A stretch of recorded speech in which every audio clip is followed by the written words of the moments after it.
ba dahilan bakit nalulugi ang iyong tindahan nang hindi mo namamalayan? Baka may ugali ka ring ganito. Ano ba itong tinutukoy na titintin? Bago tayo magumpisa, huwag mong kalimutan mag-subscribe muna sa Palawenyang Tindera. At syempre kung nakaranas ka nito, naging gawain mo rin ito at ngayon medyo nagising ka na, abay, syempre pakipindot naman ang like button na yan dahil alam kong tinamaan ka mga kasari. Syempre damay si Ate Tintin dyan.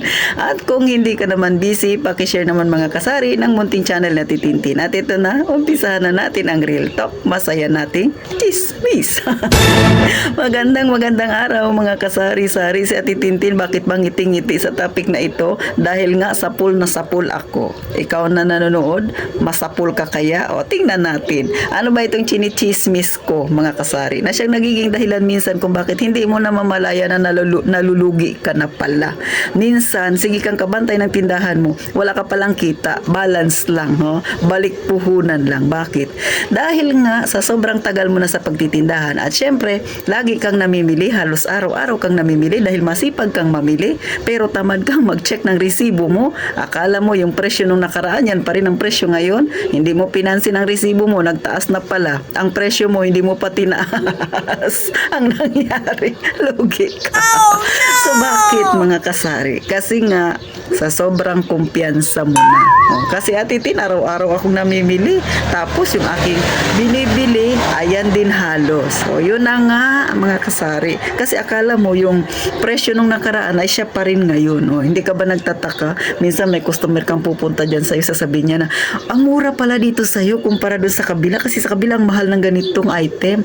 O, mag-isip ka na pag nagsabi yung customer mo ng ganyan. Lalo na kung hindi mo naman talaga siya suki. Tapos napadaan siya dyan sa'yo. Tapos yan ang sasabihin niya. Bakit? Baka mamaya isa ka sa dahilan bakit hindi ka kumikita, ha? Hindi mo pinapansin yung resibo na mga pinamili mo. Kasi nga iniisip mo, yun pa rin ang presyo. E paano? Tumaas na pala. Sabihin na natin tumaas ng 5 piso, tumaas ng 3 piso, tapos yung patong mo 3 piso lang din. Oh, lugi ka mga kasari. O baka may magsabi, Ate Tintin, 3 piso yung itinas, tapos 3 piso lang din yung patong mo. Hindi ka lugi, balance yun. Ano hindi ka lugi? Lugi ka kasi yung pamasahe mo. Oh, isipin mo ha, marami tayong bayarin pag kukuha tayo ng permit, tapos hindi ka magpatong.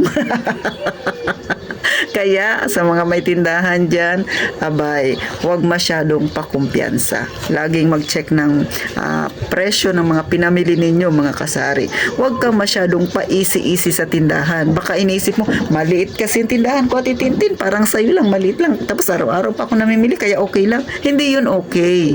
Bakit? Dahil marami tayong bayarin mga kasari. At isa pa, lalo na kung kayo dyan tabi-tabi, maraming mga may tindahan dyan sa inyo, ang bawat piso sa atin ay mahalaga kasi nga marami tayong kakumpetensya at marami tayong bayarin kapag sumapit na ang susunod na taon, unang bungad na taon, dahil tayo magre-renew ng permit. Mga kasari, kayo ba? Ikaw ba na nanonood sa akin? Naranasan mo ba yan sa sobrang kumpiyansa mo? Di ba? So ako na-experience ko yan, kaya nga nasi-share ko sa inyo. Kaya nga nasasabi ko ito, natatawa ako dahil sapul na sapul si Ate Tintin dahil sa sobrang kumpiyansa ko, dahil iniisip ko araw-araw naman akong namimili, ayun, hindi ako nag-check. Ang nangyari, lugi pa ako kasi tumaas pala ng 5 piso, ang pinatong ko 3 piso. So, lugi ako ng 2 piso mga kasari. At syempre, paano naman yung mga pinamasahe, di ba? Mga iba pang gastusin. So, negative talaga. Nagbantay ka lang dyan. Sige kang kabantay, wala ka palang kita, mga kasari. Number 2, na hindi dapat ugaliin ng isang tindera, yung tinatamad kang mag-check ng iyong paninda. Hindi ka ba nag-inventory? Abay, kailangan yan. Mahalaga bang pag-inventory? Opo, lalo na kung kayo ay marami dyan sa inyo. Baka hindi mo na mamalayan, palugi ka na pala kay maraming dumudukot sa tindahan mo. Pangalawa, pag hindi ka nag-inventory, mga kasari, ay hindi mo nalalaman kung ano man na yung mga item mo na wala na pala sa tindahan mo. Paano yan? Yung bibili ni customer, fast moving pala yan. Tapos hindi ka nag-check ng yung mga paninda, hindi mo nakikita kung ano yung item na wala ka na dapat mo na palang bilhin. O, tapos i-check mo rin syempre yung mga expired na paninda. O, pagka hindi kayo nag-check dyan, hindi mo malalaman kung ano yung item mo na fast moving tsaka slow moving. So ito ha, may chismis ko lang, no, real talk ito. Nung mga nakaraan, nag-check ako sa phone ko, scroll ako sa Facebook, no. So may nag-post doon isang kasari din, no. Ang dami niyang expired na paninda. Karamihan ay mga soft drinks. At ang masaklap 1.5 pa. Ayan, laki-laki ng puhunan yan mga kasari. So halos kalahating case yata yung na-expired sa kanya.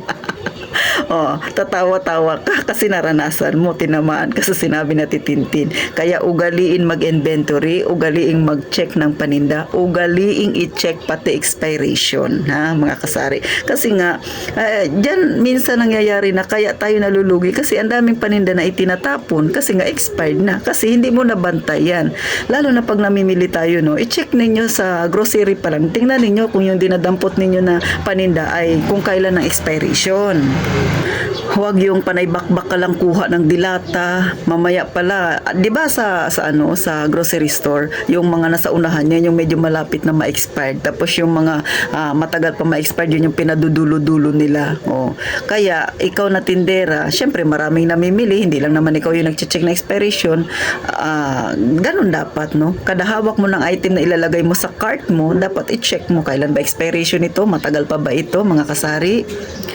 Kasi pag ganyan ka sa iyong paninda, kumbaga mahal mo ang iyong tindahan, syempre lahat gagawin mo, no, para walang masayang na paninda sa iyo.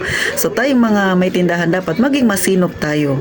Kahit na maliit lang yan na bagay, mga kasari, kahit sa simpleng pag-check lang, malaking bagay na yan para yung iyong paninda ay hindi abutan na expiration, at saka malaman mo rin kung ano ba yung mga fast moving mo. Syempre marirecall yan sa'yo, di ba? Yung slow moving mo, maisip mo, teka, ilang buwan na to sa akin, hindi pa nabebenta, ibig sabihin slow moving siya. So doon pa lang natatrack mo kaagad yung mga paninda mo. Kaya sa mga may tindahan dyan at sa mga kauumpisa pa lang ng kanilang tindahan, maging masipag tayo, hindi lang sa pamimili kundi i-check ang presyo at ang expiration, mga kasari. So paano? Naging katatawanan man, kasi totoo naman, dahil minsan tinatamad tayo, pero wag laging ganun, mga kasari. May mga time talaga na tinatamad, no, pero wag mong maging ugali yun na lagi ka na lang tamad, kasi ang mangyayari niyan, maapektuhan ang iyong tindahan. Kasi nga, sa bawat katamaran na ginagawa mo sa iyong tindahan, may kaakibat yan na pangyayaring hindi mo magugustuhan. Lalo na kung yan ay patungkol sa paninda mo, ma-expired yan nang hindi mo nalalaman. Lugi ka na namang tindera ka. So hanggang dito na lang sa titintin. Diba? Nakakatuwa man itong ating pinag-uusapan, pero real talk yan. Kaya huwag kang tatamad-tamad yan. Maging masinop at masipag sa iyong munting tindahan. Magkita tayo sa susunod na vlog na titintin, at gaya nga ng palagi kong sinasabi, mag-iingat tayong palagi, mga kasari.